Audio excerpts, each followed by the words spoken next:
Halo teman-teman, halo saya dengan Jimmy dari Epic Bali. Hari ini saya dapat kesempatan untuk ngobrol-ngobrol langsung dengan Pak Albert, Direktur dan Founder dari Epic Bali. Halo Pak Albert. Halo, selamat siang Bro Jimmy. Halo siang Pak Albert. Sehat Bro? Sehat-sehat. Di masa pandemi ini kita harus tetap jaga kesehatan. Yes, Ya. betul. Ini saya udah rajin push up nih Pak, makanya Mantap. gede nih. Harus olahraga terus. Iya, jadi ini bukan lemak, ini otot nih. Oh, itu bukan lemak ya? Bukan lemak, otot ini. Iya sih, itu kelihatan. Kelihatan ya. Kelihatan lemak. Kelihatan lemak. Oke, Pak Albert sendiri gimana kabarnya? Sehat. Sehat ya? Olahraga terus. Olahraga terus. Ya. Oke. Keluarga? Keluarga, puji Tuhan, puji syukur di masa pandemi di Bali lebih tenang ya. Walaupun ya tetap ada yang Iya. di luar ada yang positif, tapi kita pikirannya aja yang positif. Oke, Ya. iya. Coronanya jangan Yang sampai lainnya positif. ya sampai positif ya. Oke, siap. Pak Albert, ini kita kesempatan hari ini sebenarnya saya pengen ngobrol-ngobrol lebih banyak nih Ya. tentang ya lebih dalam lah Hmm. tentang Pak Albert dengan propertinya nih. Iya. Ya, mungkin kita langsung mulai aja ya Pak Albert ya. Iya. Pak Albert, dulu awal pertama kali kenapa bisa terjun ke dunia properti? Boleh kali Pak Albert diceritakan. Oke. Awal mula terjun di properti. Iya. Kenapa? Kenapa? Oke. Sebenarnya nggak sengaja. Nggak sengaja. Oh, oke. Ya, jadi nggak sengaja. Mhm. Ceritanya cukup unik. Jadi waktu saya lagi zaman 2010 pertengahan, seingat saya ya. Itu masih zaman BlackBerry ya. 2010 tuh BlackBerry Iya, ya. betul. Masa BlackBerry kejayaan. Kejayaan. Kejayaan BlackBerry. Nah, saya ingat HP saya itu BlackBerry saya lagi rusak. Mhm. Saya mampir ke satu service center. Mhm. Di situ saya ketemu dengan guru les saya yang pada saat saya SD. Oh, oke. Guru les Guru privat. les, Nggak ya. sengaja di situ. Di situ saya kita ngobrol udah lama ketemu, apa kabar. Ternyata dia main properti. Dia main properti. Nah gitu saya pada saat itu penasaran. Ini kayaknya menarik nih. Saya tanya, boleh nggak saya main ke kantor kapan-kapan? Oh boleh, dia bilang. Oh, dia welcome sekali. Ayo kapan? Nanti belajar lah. Dia bilang siapa tahu Iya. bisa. Akhirnya singkat cerita, saya ke kantornya main. Dia jelaskan properti gini loh, jualan properti rumah, tanah, Mhm. yang notabene itu kan minimal ratusan juta sampai miliaran ya. Betul. Wah ini tertarik sekali nih. Wah ini Mhm. kayaknya otak cuan-cuan saya, otak bisnis saya langsung penasaran. Wah ini menarik nih ya, saya perlu coba gitu. Iya.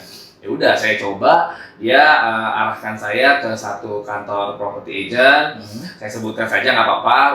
Itu kantornya namanya Era ya. Waktu itu Oke. Era akan buka kantor baru waktu itu di Januari 2011 atau 2010 akhir saya lupa. Saya join, diarahkan dia ke sana 2011 Januari saya join di Oke. Era Alam Sutra waktu itu. Nah dari situ singkat cerita saya cukup aktif. Saya niat sekali untuk menggeluti ini. Saya mau sukses di bidang ini. Mhm. Saya bolak-balik ke kantor developer Alam Sutra untuk cek stok biasanya. Oke. Karena kebetulan kantornya di situ. Saya bolak-balik. Akhirnya saya kenal sama salah satu manajer Alam Sutra. Akhirnya saya masuk ke marketing in-house Alam Sutra. Oke. Itu awalnya, nggak sengaja sih. Nggak sengaja. Iya. Nah, sebelum itu Pak Albert kan di 2010 tadi ya ketemu dengan guru lesnya ya. Iya. Nah, sebelum itu emang apa kesibukannya? Kesibukan saya ini. Waktu itu masih kuliah. Oh, Semester akhir. kuliah. Oke. Semester akhir, kan? Baik. Terus saya sih tapi nggak sibuk kuliahnya sebenarnya. Mhm. Saya sibuk nyari duit juga. Oh, oke. Jadi saya kuliah nggak suka kuliah ya, Iya. apalagi udah semester akhir udah males-malesan. Pengennya buru-buru udahan, nggak mau ke kampus. Mhm. Saya dagang, saya jualan spray, saya jualan back cover, saya jualan baju anak-anak, baju dewasa, baju tidur waktu itu. Oke. Saya masukin ke arisan, saya masukin ke komunitas gereja, sampai saya ada jadi kerja di Starbucks, jadi barista, bikin kopi. Oke. Makanya sampai saat ini saya suka kopi. Saya juga ngajar les privat. Oh, sempat ngajar les juga. Ngajar les privat 1 tahun. Apa? Les apa yang dimintanya bahasa Inggris. Oke. Waduh, saya kan bahasa Inggris saya nggak gitu jago ya. Iya. Bahasa Inggris ya. Temen saya ini kesempatan loh. Gue udah malas kesana jauh, dia bilang. Padahal uangnya bagus, cuma rumah gue jauh, dia bilang. Enggak, gantiin gue. Sekali datang 100.000, dia bilang. Cuma 2 jam, bahkan 1,5 jam pun nggak apa-apa, dia bilang. Yeah. Terus saya tanya, ngajar anak kelas berapa? Anak SD. Anak SD kelas 3, saya mau. Gitu. Oke, menarik. Jadi dari dulu emang otak dagangnya itu udah putar ya. Ya gimana nyari kesempatan buat nyari cuan. Nah, kuliahnya lulus? Kuliah harus lulus. Oh, lulus ya. Jadi buat teman-teman di luar sana mungkin sudah dengar cerita ya miliuner dunia gitu ya. Iya. Drop out ya, tapi apa ya? Semua orang punya jalannya masing-masing. Iya. Kita harus do the best. Kalau kita sudah dapat peluang bisa kuliah di luar sana, banyak orang yang nggak bisa kuliah ya. Kita dapat kesempatan itu sebaiknya kita kelarin lah. Kita selesaikan. Walaupun saya juga nggak suka ya kuliah, tapi di situ kita bisa pola pikir kita bisa berubah. Bagaimana cara kita bergaul, berpikir, berkomunikasi itu penting. Betul. Jadi dalam dunia kuliah pun sebenarnya peluangnya banyak ya. Iya. Jangan lihat mata kuliahnya. Betul. Tapi lebih ke pola pikir. Iya, lebih ke pola pikirnya. Oke. Lanjut lagi, Pak Albert tadi kan Pak Albert sudah terjun nih 2010 ke dunia properti, sempat di ERA ya? Iya. Sempat di ERA, lalu ke Alam Sutra? Iya, saya masuk ke in-house Alam Sutra. Boleh ceritakan nggak Pak Albert, untuk pertama kali closing itu nilainya berapa dan bagaimana Pak Albert? Kalau pertama kali closing itu di ERA, saya ingat banget. Oh, di ERA. 4 bulan join baru closing. Wow. Di masa itu properti Alam Sutra tuh booming banget. Ya. Oke. Yang booming banget aja saya baru 4 bulan baru jualan. Baru 4 bulan? Iya. Itu jualan angkanya, mungkin kalau sekarang harga Alam Sutra udah 5 miliar, 5 miliar. Betul. Saya waktu itu jualan masih 600 juta. Ya, masih 600 juta. Waktu itu ada klien dari Jakarta datang, saya ajak survei, ya. Iring-iringan, naik motor, dia bawa mobil, gitu kan, iring-iringan, pulang itu hujanan. Itu udah hal yang biasa kalau dulu zaman di property agent awal-awal. Tapi di situ saya happy banget. Tiba-tiba minggu depannya dia kontak, dia bilang, "Bud, rumah yang waktu itu masih ada nggak? Kalau masih ada, saya mau booking." Wah, itu happy banget.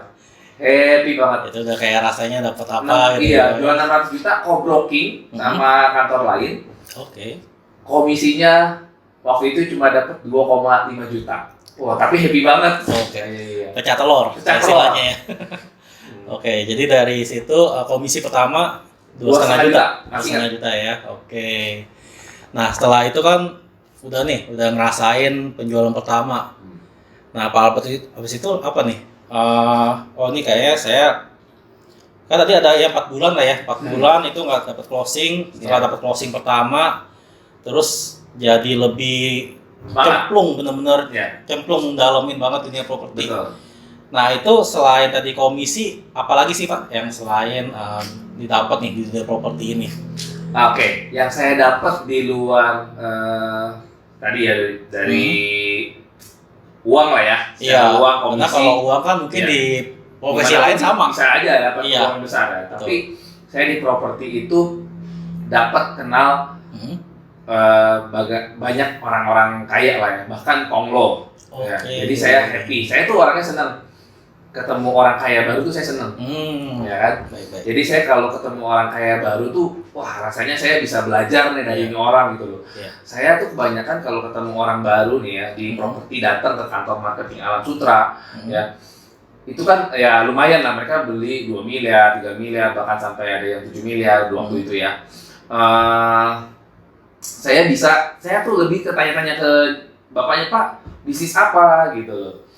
"Wah, Pak, anaknya kuliah di mana?" gitu. Wah, terus saya suka tanya-tanya, "Oh, dulu Pak, Bapak bisnis ada suatu brand yang besar banget ya di Indonesia, dan F&B." Saya tanya, saya minta ceritain, "Oh, dulu awalnya gimana?" gitu. Dia ceritain, saya senang dengan gitu. Jadi saya lebih membangun hubungan. Saya senang ketemu orang-orang kaya itu ya, orang kaya itu karena bukan semata-mata saya ingin mendapat keuntungan dari mereka, tapi saya lebih ke belajar bagaimana cara mereka berpikir, terus ya pelajaran-pelajaran hidup dari mereka gitu loh. Itu yang saya senang di dunia properti, karena orang-orang kaya pasti beli properti. Jadi menambah selain tadi komisi, menambah relasi juga. Relasi, dan tadi tambahan lagi tadi dapat ilmu ya. Dapat ilmu, penting banget itu. Dimana orang-orang kalau bisa menambah dapat ilmu dari orang kaya ya dia harus beli bukunya. Iya, betul. Mungkin harus lihat dia di TV. Cari kenalan susah banget. Kenalannya susah. Ini dengan kita kerja otomatis kenal secara langsung. Secara langsung karena tadi tadi orang kaya ya dia pasti akan investasinya di properti ya. Iya. Bahkan kita bisa belajar bisnis lain dari itu sebenarnya. Jadi menambah ya peluang-peluang lagi ya ke depannya ya. Oke. Nah, Pak Albert ini kan boleh dibilang dari 2010 sekarang 2021.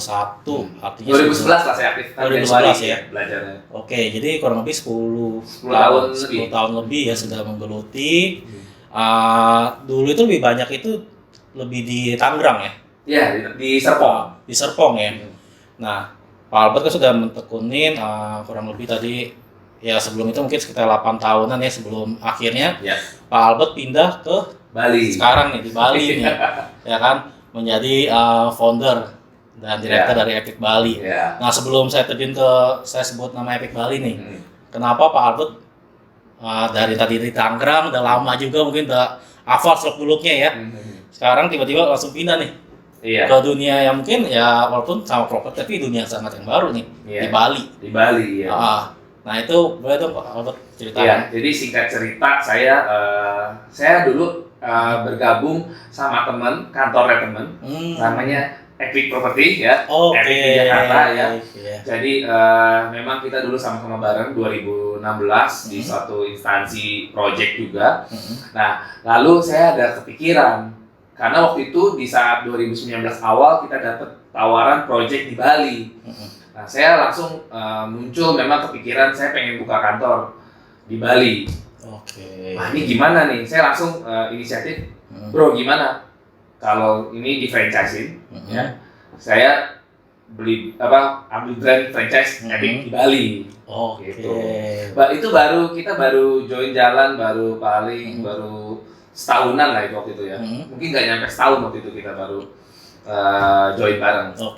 Nah, boleh, oke dah. Singkat cerita saya akhirnya dikenalin dengan partner lokal di sini ya, yang saya menjadi partner saya dikenalin karena saya butuh juga kenalan di sini, ya kan butuh link.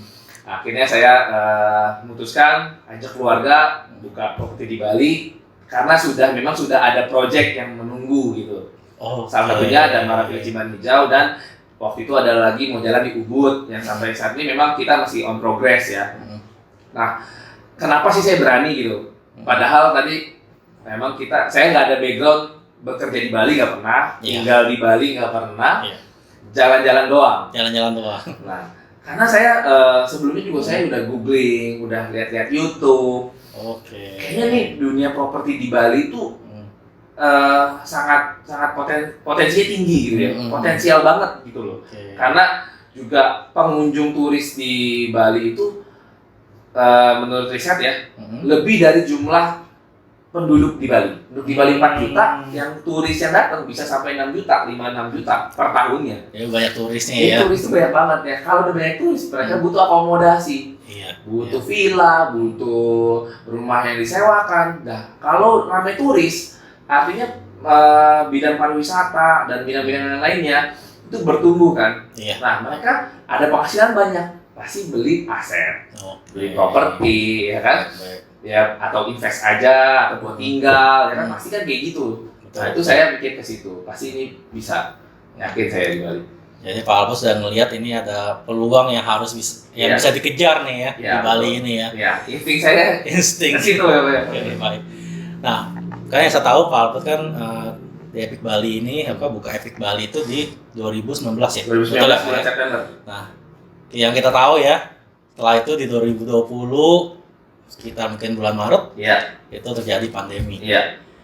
Nah, ada nggak penyesalan Pak Albert? Udah ke Bali, ternyata tahun depan pandemi. Menyesal sih nggak ada. Nggak ada. Justru bersyukur Bersyukur pandemi ini saya sudah pindah ke Bali. Oke. Karena ternyata di masa pandemi ini properti di Bali stabil dan cenderung stabilnya naik. Oke. Itu yang kita benar-benar alami ya. Ya memang ada lah pasang surut ya, ada yang kadang-kadang lagi low. Tapi itu kita masih ada penjualan, itu masih bisa bersyukur dibandingkan kita nol atau tertati-tati gitu ya. Saya sangat bersyukur di masa pandemi ternyata amazing banget properti di Bali itu malah investor datang. Ya, kita juga ada lihat para pakar properti di Indonesia mengatakan it's time to buy. Di masa krisis, properti itu adalah momen yang tepat untuk pembelian properti. Oke. Gitu. Jadi nggak ada penyesalan sih ya Pak Jimmy. Justru saya bersyukur. Memang kita ada syok tapi cepat pulih. Cepat pulih ya. Jadi bukan artian ada pandemi. Wah, harusnya saya nggak ambil ke Bali. Malah keputusan tepat ya. Iya, malah iya. Itu saya merasa kayak memang sudah jalan Tuhan. Sudah jalan Tuhan. Iya. Oke. Karena ya kita tahu juga ya walaupun di pandemi ini memang ada beberapa lini bisnis yang jatuh ya. Kita juga turut prihatin. Ya, tidak menutup kemungkinan itu, tapi kita lihat juga ada beberapa banyak bisnis yang dia tumbuh. Iya. Ya, tapi kita bersyukur. Sorry, Pak Jimmy, saya potong. Boleh. Jadi di dunia pariwisata, perhotelan banyak teman-teman kita yang kehilangan pekerjaan. Iya. Nah, kita bersyukur dengan adanya Epic Bali, kita bisa menampung teman-teman itu. Dan bahkan ada yang sampai sukses di bidang ini dari perhotelan. Boleh dibilang banting setir ya. Banting setir. Yang tadinya mungkin dia kerja di perhotelan, sekarang terjun di dunia properti, dan ternyata berhasil. Iya. Nah itu jadi salah satu peluang ya. Bukan artian kita dengan pandemi ini kita menjadi udah diam-diam aja lah. Udah lagi tutup semua, udah tidur aja lah. Rebahan ya, kalau orang bilang rebahan. Nah bukan itu. Tapi di sisi lain ada suatu peluang. Nah peluang ini adalah di dunia properti. Di mana dunia properti ini bukannya turun ya, tapi seperti mulai nanjak lagi. Dan di Bali properti itu marketnya itu mancanegara. Jadi berbagai orang asing banyak juga invest di Bali. Oke. Ini menarik sekali ya. Jadi tadi Pak Albert sudah menceritakan bagaimana pertama kali terjun di dunia properti, bertahan karena tadi ya ada komisi, pasti adalah komisi ya kan. Lo dapat tadi relasi lagi, dapat ilmu sampai berkembang. Sekarang buka Epic Bali di Bali, gitu ya. Dan ada lagi nih istilahnya cobaan lagi. Tapi cobaan pandemi ini ternyata tidak menyurutkan semangatnya Pak Albert. Malah harus semangat terus dan malah sekarang makin berkembang. Amin. Ya. Dan kita tahu sekarang Epic Pak ini kita wawancara di kantor barunya Epic Bali. Ya. Mungkin teman-teman nanti akan lihat juga video kita sebelumnya itu kita di kantor yang lama. Nah, sekarang ini kita di kantor yang baru. Nanti mungkin kita bisa ini kali ya keliling-keliling nih Pak, kantor barunya Epic Bali nih Pak. Biar orang-orang pada tahu nih Epic Bali pindah kemana gitu kan. Pindah ke Seminyak kita. Pindah ke Seminyak ya. Oke, jadi ini makin berkembang. Nah, Pak Albert mungkin sebelum menutup sesi hari ini pengen tahu nih Pak Albert nih, mungkin saya mau nanya sih mungkin 2 tips nih Pak.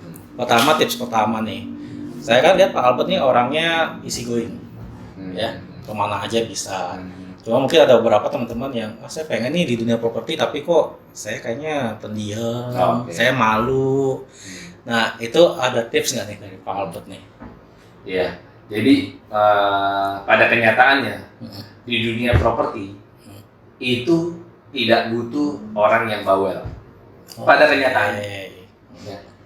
Jadi orang mau pendiam, mau yang tidak gampang bergaul itu juga banyak yang sukses di properti.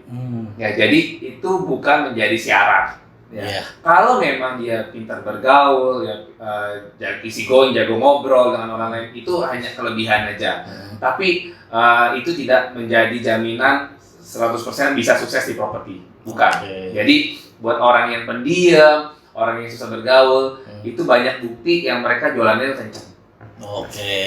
Jadi itu bukan jadi pengendor kita mau terjun di properti kan takutnya pemalu, pendiam segala macam. Iya. Tapi tadi ada macam tekad juga ya. Ya harus Kita didukung harus ada sama tujuan. niat, ya niat belajar, niat nyemplung sini 100%. Ya saya mau sukses di dunia properti, ya udah terjun sekalian, fokus. sekalian. Kuncinya itu Oke. aja, niat, fokus ya. Harus gimana ya? Harus totalitas lah intinya. Totalitas. Oke. Totalitas. Ya kita nggak bisa yang setengah-setengah ya, Iya. Pak Albert ya.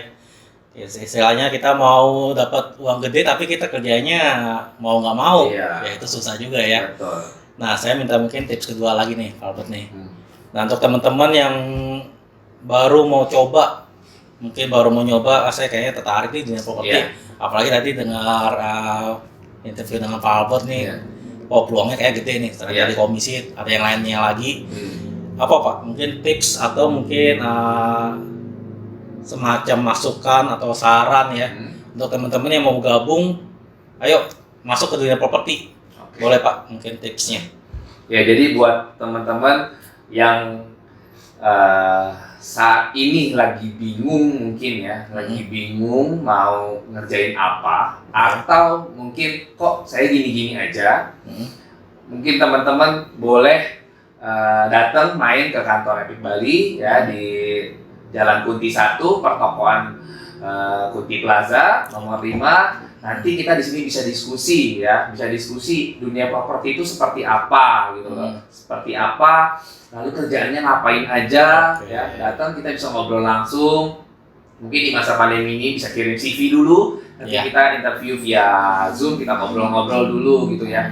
Yang pasti saya butuh teman-teman yang semangatnya 110%. Ya, Oke. bukan 100%. Jadi 100%. harus semangat banget ya. Hmm. Harus yang semangat banget. Jadi mau nyemplung ke sini ke dunia properti, kalau syarat dari saya ya, Iya. harus yang punya semangat, tekad, bulat, totalitas 110%. Ya. Oke. Itu aja sih. Kalau punya niat, punya tekad, pasti mau belajar. Pasti Betul, mau betul. belajar. Kalau belajar terus-terusan, di repeat terus, pasti sukses. Oke, nah itu ya teman-teman ya. Jadi kalau misalkan mau coba terjun di dunia properti tadi ya disampaikan Pak Albert, syaratnya adalah harus punya tekad 110% ya, Iya. Pak Albert ya. Jadi bukan cuma 100% lagi tapi 110%. Nah, jadi buat teman-teman yang datang, Iya. harus lebih semangat dari saya. Harus lebih semangat. Saya ya. 100%, teman-teman harus lebih semangat. Iya, betul. Jadi teman-teman jika nanti mau coba lebih tahu lebih banyak lagi, mau tanya-tanya, datang aja tadi ya Iya. ke kantor kami Epic Bali. Di situ kita bisa ngobrol-ngobrol, bisa diskusi dulu. Ya, mungkin di situ aja Pak Albert kita Terima kasih. akhiri sesi hari ini untuk wawancaranya. Mungkin nanti kita akan wawancara lagi dengan topik-topik yang lebih bervariasi lagi ya. Thank you, Bro Jimmy. Oke, terima kasih Pak Albert untuk waktunya. Sampai jumpa teman-teman. See you.